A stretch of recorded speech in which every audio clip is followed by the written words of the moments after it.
दोस्तों, एक लड़का के ऊपर उम्र कैद का सजा हो जाता है और ये लड़का जो है एक वकील को लेकर एक दिन कोर्ट पहुंचता है। और कोर्ट पहुंचने के बाद जब वो जज को देखता है और देखने के बाद वो परेशान हो जाता है और मन ही मन में सोचने लगती है, क्योंकि ये जज जो है कोई और नहीं होता है, उनका तलाकशुदा पत्नी ही होती है। जब अपने ही बीवी को जब कोर्ट में जज के रूप में देखता है और देखने के बाद वो लड़का बहुत ही परेशान होने लगता है और मन ही मन में सोचता है कि आखिर हमारी तलाकशुदा पत्नी जज कैसे बन गई और कहाँ से वो जज बनकर आ गई। ये सोचने के बाद वो लड़का परेशान होता है और वकील को लेकर घर चले आते हैं। तो दोस्तों, आज की कहानी में आज हम आपको बताएंगे आखिर वो तलाकशुदा पत्नी कौन है और वो लड़का कौन है। आखिर उस लड़का के ऊपर उम्र कैद का सज़ा क्यों होता है, पूरी कहानी में आपको मैं बताने वाला हूँ। अगर आप हमारे चैनल में पहली बार आए हैं, चैनल को ज़रूर सब्सक्राइब कर दें और साथ साथ बेल आइकन को भी दबा दें। वीडियो को लाइक करना बिल्कुल भी ना भूलें। वीडियो को ज़रूर लाइक करें और कहानी को अंत तक ज़रूर सुनें, क्योंकि बहुत ही मज़ेदार कहानी है। आज आपको मज़ा आने वाला है। तलाकशुदा पत्नी और पति की कहानी के बारे में आज मैं आपको बताऊंगा। दोस्तों, ये कहानी बिहार के मुजफ्फरपुर के है। मुजफ्फरपुर में एक दिनेश नाम का लड़का रहता था। वो लड़का जो है एक दिन एक डिसाइड करता है और मन ही मन में सोचता है कि अब मुझे कहीं शादी कर लेना चाहिए। तो उनके माता पिता जो है एक मोनिका नाम के लड़की के साथ उनका शादी तय कर देता है। मोनिका जो है देखने में बेहद ही खूबसूरत थी और उनकी उम्र जो है सिर्फ 18 साल ही थी। मोनिका के रिश्तेदार लोग भी तैयार हो जाते हैं और दिनेश और मोनिका का एक दिन शादी हो जाते हैं। जब दोनों की शादी हो जाते हैं, शादी होने के बाद जो है मोनिका दिनेश के यहाँ आ जाते हैं और दोनों में खुशहाली की ज़िंदगी गुजारने लगते हैं। जब 2 से 4 दिन 6 महीने गुजर जाता है, उसके बाद मोनिका को एक चीज़ पता लगता है कि दिनेश जो है किसी और के साथ बात करता है। जब दिनेश अपने घर रात में आता है तो मोनिका उनसे कहती है कि देखो, अगर तुम्हें दूसरे के साथ अगर बात ही करना था तो फिर मुझसे तुम शादी क्यों किए। दिनेश जो है उनको अलग अलग बातों से उलझा देता था और उनको बात ख़त्म करवा देता था।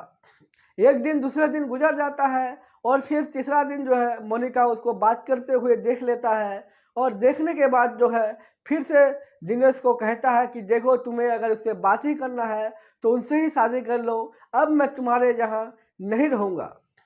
दिनेश जो है मोनिका से कहने लगती है कि देखो, मैं जो तुमसे शादी किया हूँ, मैं अपने मर्जी से नहीं किया हूँ, बल्कि हमारे माता पिता के खुशी के लिए मैं तुमसे शादी किया हूँ।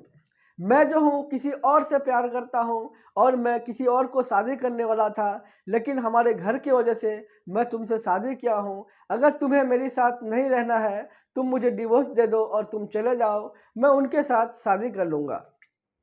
जब ये बात मोनिका सुनती है, सुनने के बाद वो बहुत परेशान हो जाती है और मन ही मन में रोने लगती है, क्योंकि शादी होने का सिर्फ 6 माह होती है। उस बीच में जो है दिनेश और मोनिका के बीच में झगड़ा हो जाते हैं और अलग होने की भी बात आ जाती है। मोनिका जो है एक दिन अपने पिताजी के यहाँ कॉल करता है और कॉल करके बोलता है कि हमारे साथ जो है दिनेश उल्टे सीधे बातें करते हैं और मुझे जो है डिवोर्स की बात करते हैं। मोनिका के पिता वाले जो है बहुत ही अमीर थे और मोनिका जो है बहुत ही पढ़ने लिखने में तेज लड़की थी। वो जो है हर एग्ज़ाम में टॉप करती थी। इसलिए जो है मोनिका के माता पिता कहते हैं अच्छा है कि तुम उसको डिवोर्स देकर जो है अपने ही घर आ जाओ। मोनिका जो है एक दिन दिनेश को डिवोर्स देता है और डिवोर्स देकर जो है मोनिका अपने घर चली जाती है। मोनिका अपने घर जाने के बाद जो है फिर से अपने तैयारी में लग जाती है। वो भूल चुकी होती है कि मैं किसी के साथ शादी किया था, कि कोई मेरा हस्बैंड था। उसके बाद मेहनत से वो तैयारी करने लगते हैं और तैयारी करने के दरमियान जो है उसकी एक जगह जॉब लग जाती है। जॉब के दरमियान भी वो तैयारी करती है। तैयारी करते करते जो है एक दिन मुजफ्फरपुर के कोर्ट में जो है जज बन जाती है।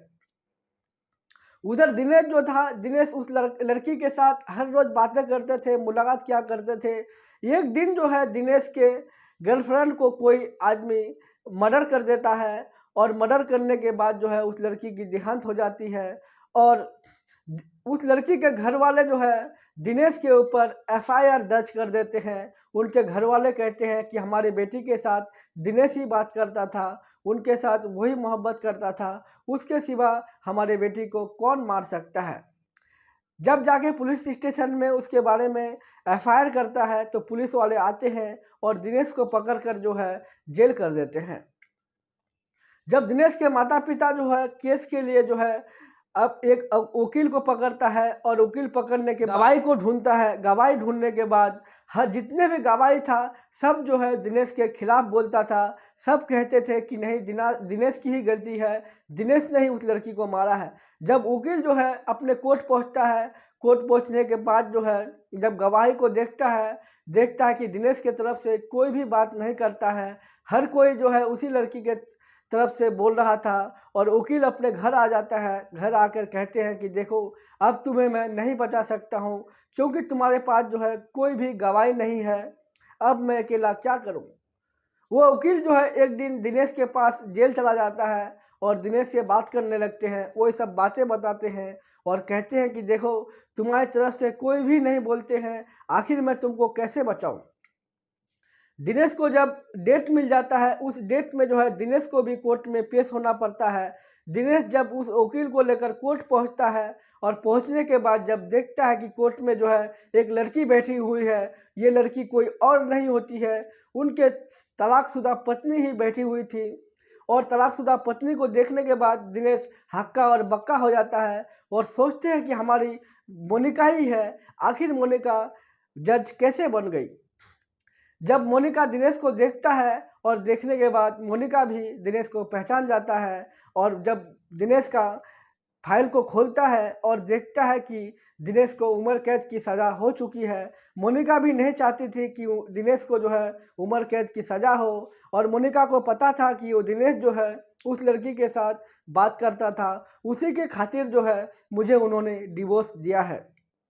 मोनिका मन ही मन में सोचती है कि आखिर दिनेश को इस केस से कैसे बचाया जाए। दिनेश तो बेकसूर है, अपने प्यार को कोई भी नहीं मारेगा, जो उसके खातिर मुझे छोड़ सकती है तो फिर वो उसको कैसे मार सकता है। उस दिन जो है मोनिका उस केस को जो है फिर दूसरे तारीख दे देते हैं ताकि इस बीच में जो है मोनिका कोई बात सोच पाए। उसलिए जो है 10 दिन का समय देता है और दिनेश से कहता है कि जाओ 10 दिन के बाद आना, फिर हम लोग केस को आगे बढ़ाएंगे। जब 10 दिन गुजर जाता है, 10 दिन गुजरने के बाद फिर से जो है दिनेश उसी कोर्ट में पहुंचता है अपने वकील को लेकर और मोनिका की तरफ देखकर जो है दिनेश रोने लगता है और मोनिका से कहती है कि मोनिका अगर तुम फिर से मेरी ज़िंदगी में आ जाओगे तो इसमें क्या बुराई है, तुम आ जाओ, मुझसे जो गलती हो गई है तुम मुझे माफ़ कर दो। मोनिका कहती है कि नहीं अब मैं सारी बातें भूल चुका हूँ, अब मुझे ले जाने की बात नहीं करो तो बेहतर है। तुम ये सोचो कि तुम्हें मैं इस केस से कैसे रिहा करूँगा, तुम अपने बारे में सोचो। मैं चाहती हूँ कि तुम उम्र कैद की सज़ा तुम्हें ना हो, इसलिए जो है मैं तुझे एक बचाने का पॉइंट देता हूँ। तुम किसी को भी नहीं बताना कि मोनिका मेरी पुरानी बीवी है। ये बात अगर तुम किसी को बताओगे तो मेरे ऊपर भी लोग सवाल उठाने लगेंगे और कहेंगे कि अपने हस्बैंड के खातिर जो है केस को ख़त्म कर दिया।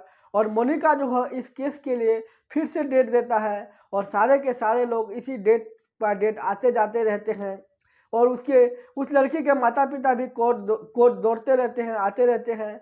वो मोनिका जो है बार बार डेट देता रहता था। लास्ट में क्या होता है दोस्तों, मैं अगले पार्ट में आपको बताऊंगा दिनेश को सज़ा होता है कि नहीं होता है। आज के लिए इतना ही, फिर मिलेंगे अगले वीडियो में। वीडियो को जरूर लाइक करें, अगर फेसबुक में देख रहे हैं तो पेज को फॉलो करें।